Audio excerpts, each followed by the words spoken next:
I dag er vi taget til Lolland i Holeby, hvor vi har lejet en lufthavn. Og det har vi gjort, fordi vi vil lave det fedeste afsnit af Formula TV nogensinde. Det her afsnit det er dedikeret en af de mest ekstreme Ferrari'er, der nogensinde er skabt. Det er nemlig 288 GTO'eren. Der er lavet 272 eksemplarer af den her bil nogensinde. Det gør den både ekstremt sjælden, det gør den også ekstremt værdifuld. Og i dag skal vi altså dykke helt ned i historien om den her bil og finde ud af, hvorfor den er så værdifuld, hvorfor den er så speciel, og hvorfor der er så mange, der drømmer om lige præcis en 288 GTO.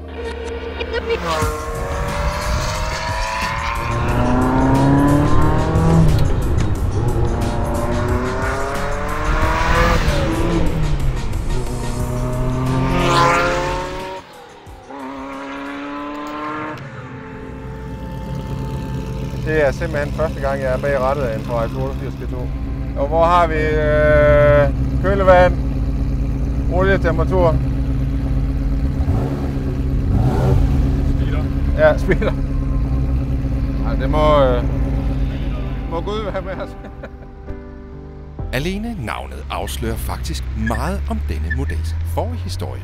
Det hedder en Ferrari 288 GTO, og det er faktisk de sidste 3 bogstaver, du skal bide mærke i. De står nemlig for Gran Turismo Omologato, og det betyder, at dette er en homologeringsmodel. Homologerings hvad, tænker du så nok? Ja, det er altså bilnørdsprog for et køretøj, der er skabt til motorsport, men som skal kunne godkendes og bruges til kørsel på offentlig vej.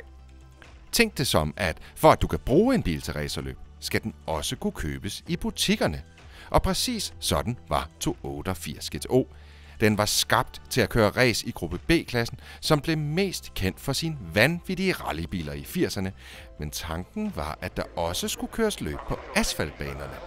Porsche var i fuld sving med at videreudvikle sin 959 til den såkaldte 961-model, og Jaguar ville med deres XJ220 også være med. Tingene gik dog ikke helt som planlagt. Gruppe B-klassens ekstreme reglement havde skabt nogle køretøjer med astronomiske kræfter og meget lidt sikkerhed for chaufføren bag rattet, men også for tilskuerne. I 1986 havde en stribe dødsulykker gjort det umuligt for klassen at fortsætte. Gruppe B blev lukket, og det betød, at Ferrari 288 GTO kun akkurat nåede hen til festen, inden lyset blev slukket.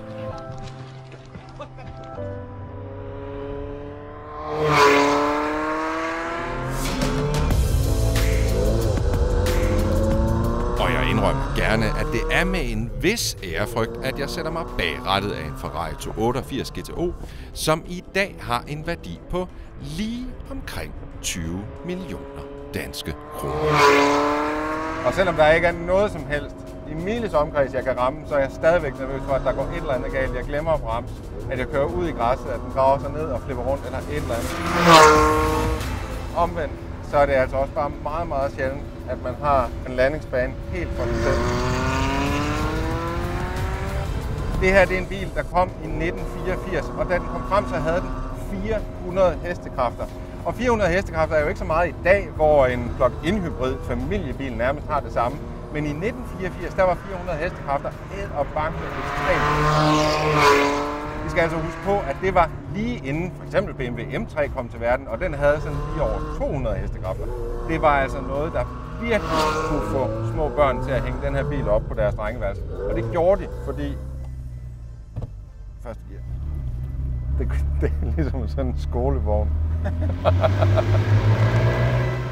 Og hvis ikke du bliver skræmt af de her 400 hestekræfter, så bliver du det højst sandsynligt af topfarten, der var på 305 km i timen. Og dengang, altså i starten af 80'erne, slut 70'erne, så det der med bare at kunne bryde 300 km i timen, det var ligesom sådan en barriere, der var så sjældent at bryde, så når man endelig gjorde det, når Ferrari endelig gjorde det, så fik det altså virkelig noget opmærksomhed. Vi kan prøve at huske på dengang, Bugatti de brød grænsen ved 400 km i timen. Hvor stort et skridt det var, og det var præcis det samme skridt, da Ferrari de ligesom brød igennem den her 300 km i timen barriere.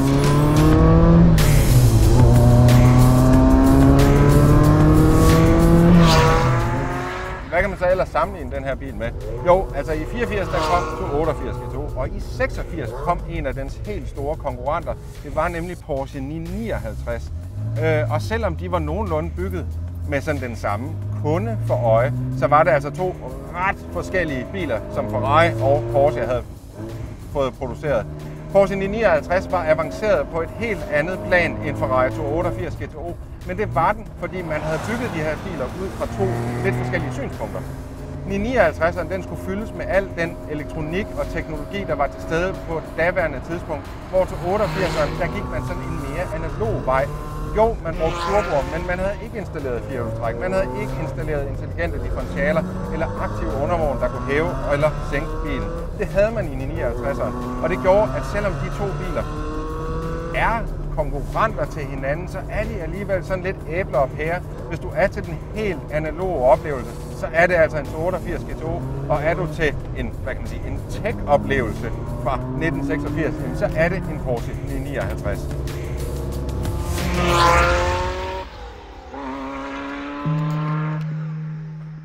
For det utrænede øje, så ligner det her jo altså bare en Ferrari 308, men det er jo altså langt mere end det. Men designet af 288 GTO, det kan altså godt sendes tilbage til 308'eren. På Genève-udstillingen i 1977, der viser Pininfarina et nyt koncept. Det hedder en 308 GTB Mille Chiodi. Mille Chiodi, oversat fra italiensk til dansk, hvis jeg ellers udtaler det korrekt, betyder de 1000 søm, og det refererer til de her små nitter, som skærmene og spoileren sidder fast med. Det er en prototyp, der handler om aerodynamik og hvordan man kan få en bil til at skabe mere downforce. Spol et par år længere frem, og så finder vi 288 GTO, der faktisk er udstyret med stort set samme bagparti og de samme brede skærme, men de her synlige nitter, de er forsvundet. Men hvis du går lidt nærmere 288 GTO, går ind i dørene, fjerner den lille dørliste, så vil du kunne se, at de her nitter stadigvæk sidder inde under. Så meget af det udvendige design af 288 GTO kan altså sendes tilbage til den her Mille Chiodi. Jeg ved altså ikke, om det er udtalt rigtigt. Og der er mange flere unikke detaljer, som afslører, at Ferrari 288 GTO er så meget mere, end den giver sig ud for. Hjulene er monteret med centermøtrikker, som er en detalje, der er hentet direkte fra motorsport. Og nede i motorrummet fortsætter detaljerne. Selvom turboteknologien allerede blev hævet ind fra motorsportens verden og monteret på model 208 GTB allerede i 1982, så var det altså først i 288 GTO, at teknikken for alvor blev forfinet.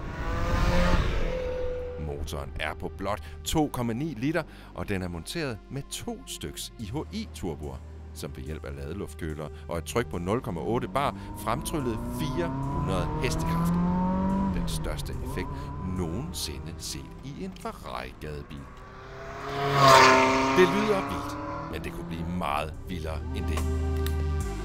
I al hemmelighed videreudviklede Ferrari på modellen, hvilket blev til 288 Evolutione. Her var effekten skruet op til 650 heste, blandet med en vægt på lige over 900 kilo. Der blev kun skabt en lille håndfuld, og i dag ses de yderst sjældent i offentligheden. Jeg tror, vi har fået slået fast, at historien om 288 GTO er ekstraordinær, men vi bliver også nødt til at dykke ned i, hvorfor 288 GTO er så vigtig for Ferrari-historien, og ikke mindst, hvad sådan noget her så er værd. Men jeg tænker, Tobias, vi behøver heller ikke starte med at snakke om 288 GTO'en. Vi kan lige starte med at snakke om, hvad du laver herude hos Vormand. Ja, jamen jeg er produktspecialist, og det betyder, at jeg ved en lille smule om produkterne. Særligt noget historie, men også de moderne biler. Det er faktisk første gang, jeg har set en 288 GTO i real life. Ikke? Så den er helt fantastisk, og også bare standen på den. Der er mange Ferrari-samlere, der taler om det her The Big Five. Ja. Kan du prøve at forklare, hvad The Big Five er? Ja, The Big Five, det startede hele med 288 GTO'eren, fordi det var egentlig den første i den her Supercars series.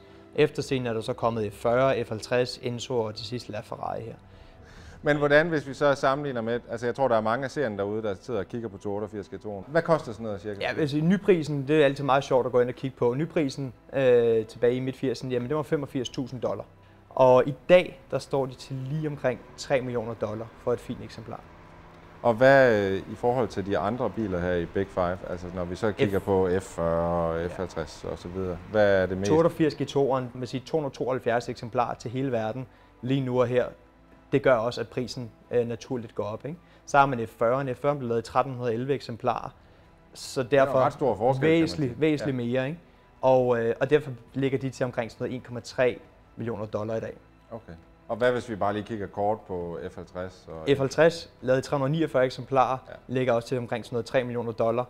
Enzo, de lavede 399 eksemplarer, også omkring $3 millioner, og det samme med LaFerrari, lavet 499 eksemplarer. Når man ikke laver flere biler, end man gør, jamen så holder man ligesom også priserne lidt oppe, ikke? Fordi det er begrænset, hvor meget de egentlig kommer til salg, de her biler. Ud fra et samlersynspunkt er der ingen tvivl om, at 288 GTO er interessant eller ej. Men kan den leve op til det samme, når det kommer til køredynamikken? Måske ikke helt. Måske jeg i virkeligheden hellere vil køre i dens efterfølger, Ferrari F40, når nu man har en lukket flyveplads til rådighed. Sådan et problem kan jo heldigvis løses. Kan du huske den 288 Evolution, jeg talte om? Jep, du ved den med 650 heste til blot 900 kilo bil. Ferrari brugte den model som testbænk til det, der senere blev til F40. De skabte en endnu mere hårdkogt, endnu hurtigere og endnu mere fokuseret bil. Og det her blev Enzo Ferraris afskedssalut. Og den sidste model, han selv personligt godkendte. Måske er det grunden til, at den er så specifik i sit udtryk og sin form. F40 er skabt til at køre stærkt og intet andet.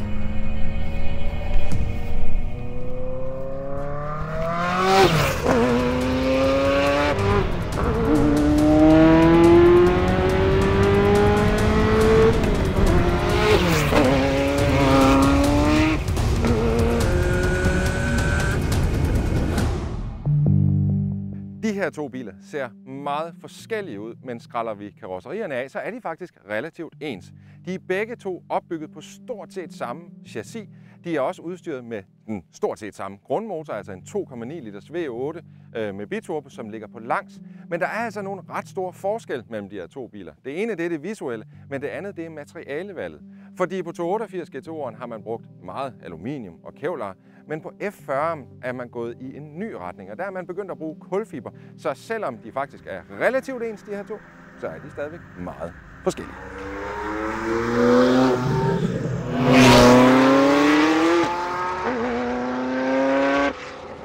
Du skal ikke sidde bag rattet af en Ferrari F40 særlig mange sekunder, før du mærker de egentlige og ekstremt store forskelle, der er mellem den her bil og dens forgænger, altså Ferrari 288 GTO.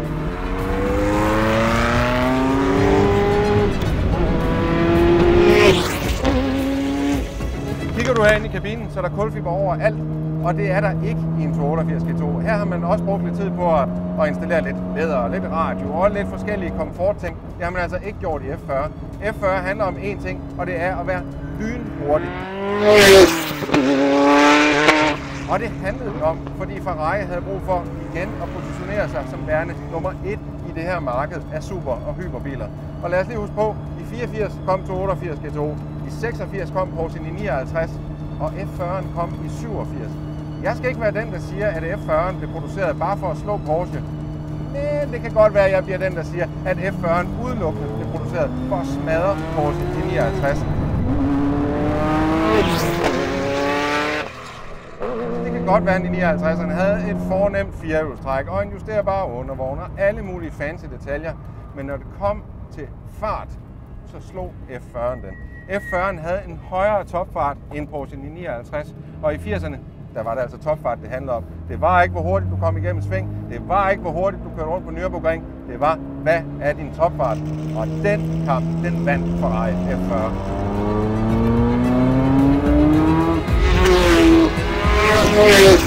Den har kun cirka 80 ekstra hestekræfter, men de 80 ekstra hestekræfter og den lave vægt gør bare, at den her bil, den er så ekstrem.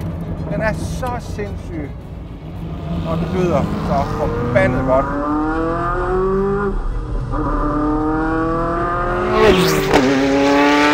Bilen vi kører i dag, den er udstyret med test tubes, hedder det på F40-sprog. Og det er altså en udstødning helt uden, eller kan man sige udstødning, det er altså bare nogle metalrør, der er blevet skruet på. Og fordi vi har lejet en lukket bane til projektet, så er det altså helt lovligt.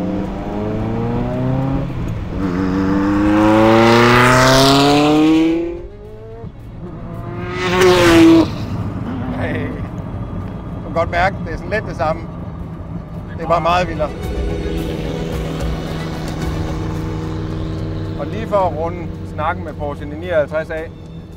Folk, der kender mig rigtig godt, de ved godt, at jeg siger sjældent nej til at gribe nøglerne til noget, der er kørt ud fra Zuffenhausen.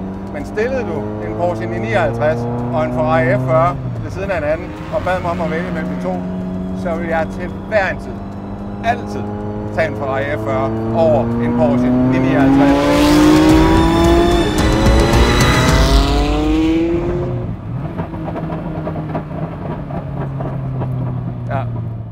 Det blev en dag i 2021, at jeg for første gang nogensinde kørte det, der inden for Ferrari'er godt kan kaldes for den hellige gral. Og det er med ærlighed i stemmen, at jeg kan sige, at jeg stadig får gåsehud af at tale om min oplevelse i Ferrari 288 GTO. Det er en helt igen legendarisk bil, som har været med til at starte en perlerække af køretøjer fra Ferrari. Og bare lige for at toppe dagen af, fik vi også følgeskab af F40, som indrømmet nok ikke er lige så sjældent som 288 GTO. Til gengæld er den så meget andet.